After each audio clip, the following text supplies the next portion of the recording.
एक ऐसा पुल जिसके बारे में लगभग सभी जानते होंगे और देखे भी होंगे। हाल में ही महाकुंभ में जिस पुल को 60 करोड़ से अधिक लोगों ने इस्तेमाल किया, जिस पुल पर निरंतर लाखों लोगों की तादाद में लोग दिन रात चलते रहे और अपने अपने तरीकों से इस्तेमाल करते रहे, और भारत में इस पुल का उपयोग पहली बार कब किया गया था, चलिए मिलकर समझते हैं। नमस्कार दोस्तों, स्वागत करता हूं आप लोगों का। जिस पुल को आप देख रहे हैं इसे पीपा का पुल कहते हैं, जिसे आम बोलचाल की भाषा में पाटून का पुल भी कहा जाता है। पीपा का पुल एक प्रकार का अस्थायी पुल होता है जो बैरल या खाली ड्रमों का उपयोग करके बनाया जाता है। एक पुल को बनाने के लिए कई ड्रम लगते हैं और वह ड्रम लोहे के होते हैं। पुल को स्थिर करने के लिए रस्सियों या केबलों का उपयोग किया जाता है। यह पुल हल्के वजन और सीमित समय के लिए उपयोग किया जाता है, जैसे कि सैन्य अभियानों, आपातकालीन स्थितियों या अस्थायी परागमन के लिए। अब यहाँ सोचने वाली बात यह है कि खोखले लोहे का इस्तेमाल करके बनाया गया पीपा का पुल पानी में तैरने कैसे लगता है। आप लोगों को बता दूं, पुल को पानी में तैरने की वजह आर्किमिडीज का सिद्धांत है। आर्किमिडीज के सिद्धांत के अनुसार जब कोई वस्तु पानी में डूबी होती है तो वह अपने द्वारा हटाए गए पानी के बराबर भार का प्रतिरोध झेलती है, और यही सिद्धांत भारी भरकम पाटून को पानी में तैरने में मदद करता है।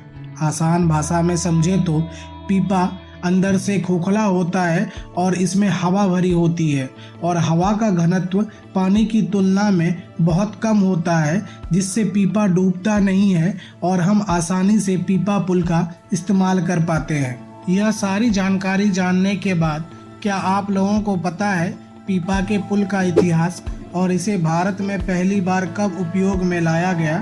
आप लोगों को बता दूं, पाटून पुलों का इतिहास लगभग 2500 साल पुराना है और पहली बार पीपा पुल को तैयार फारसी इंजीनियरों ने किया था। कहा जाता है पाटून पुलों का उपयोग प्राचीन काल से ही किया जा रहा है।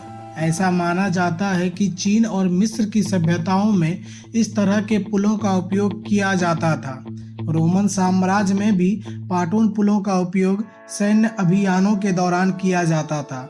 रोमन सेना ने नदियों को पार करने के लिए अस्थायी पुल बनाए थे।